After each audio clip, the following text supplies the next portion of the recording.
हरे कृष्ण। वास्तव में नाम महिमा पर वही मनुष्य कुछ लिख सकता है जो इसके प्रभाव को जान गया है। भगवान नाम के प्रभाव से अत्यंत पापी मनुष्य भी परम साधु हो सकता है।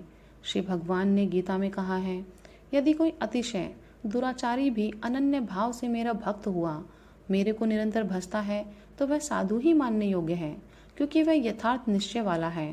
अर्थात उसने भली प्रकार यह निश्चय कर लिया है कि परमेश्वर के भजन के समान अन्य कुछ भी नहीं है।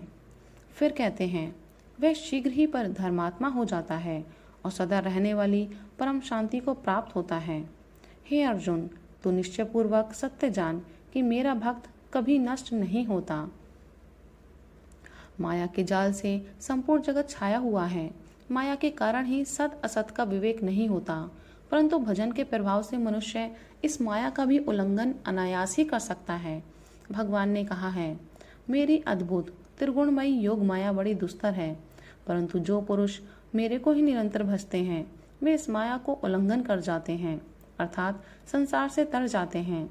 इसलिए भगवान बड़े जोर के साथ आज्ञा दे रहे हैं, हे अर्जुन, इस सुख रहित क्षण भंगुर मनुष्य शरीर को प्राप्त होकर तू निरंतर मेरा भजन कर।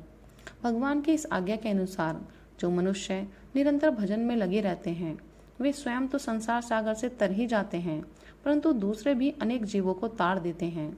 अंतकाल में भूलकर भी भगवान नाम स्मरण हो जाने से मनुष्य भव बंधन से छूट जाता है। तब वे लोग जो निरंतर भजन करते हैं स्वयं छोड़कर दूसरों को भी छुड़ा देते हैं, इसमें संदेह ही क्या है। भगवान ने निरंतर भजन से ही अपनी सुलभता बतलाई है। भगवान कहते हैं, हे अर्जुन, जो पुरुष मेरे में अनन्य चित्त से स्थित हुआ सदा ही निरंतर मेरे को स्मरण करता है, उस निरंतर मेरे में युक्त हुए योगी के लिए मैं सुलभ हूँ, अर्थात सहज ही प्राप्त हो जाता हूँ। इससे बढ़कर और सुलभता का विश्वास कैसे दिलाया जा सकता है। अतः भजन ही भव तरने का एक उपाय है। गोस्वामी महाराज कहते हैं, हरि माया कृत दोष गुण, बिनु हरि भजन न जाही, भजे राम सब काम तजी, अस बिचारी मन माही, बारी मथे बरु होए घृत, सिकता ते बरु तेल, बिनु हरि भजन न भव तरही, यह सिद्धांत अपेल।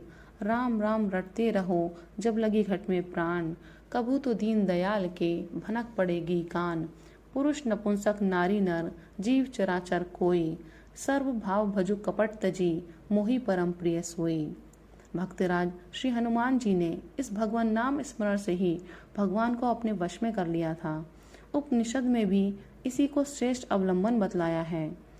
योग दर्शन में महर्षि पतंजलि ने भी कहा है, स्वाध्याय से ही अपने इष्ट देवता की प्राप्ति होती है। स्वाध्याय का अर्थ भगवत भजन होता ही है। सारांश यह है कि नाम के प्रभाव से सब कुछ हो सकता है। भगवान में प्रेम, भोगों में वैराग्य, निष्कामता, ध्यान, रोमांच, अश्रुपात और गदगद भाव, ये सब श्री भगवान नाम स्मरण से ही होते हैं। संसार समुद्र से पार उतरने का इससे बढ़कर और कोई सुगम उपाय नहीं है। गोसाई जी कहते हैं, कलयुग केवल नाम आधारा, सुमरी सुमरी भव उतरहु पारा। नाम की महिमा जितनी गाई जाए उतनी ही थोड़ी है। राम न सकही नाम गुण गाई।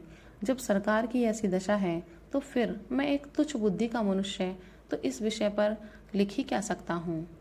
मेरी तो यही प्रार्थना है कि जिस तरह से भी हो आलस्य छोड़कर उत्साहपूर्वक ध्यान सहित गुप्त और निष्काम भाव से निरंतर श्री भगवान नाम का जप ही हम सबको करना चाहिए। राधे राधे, हरि बोल।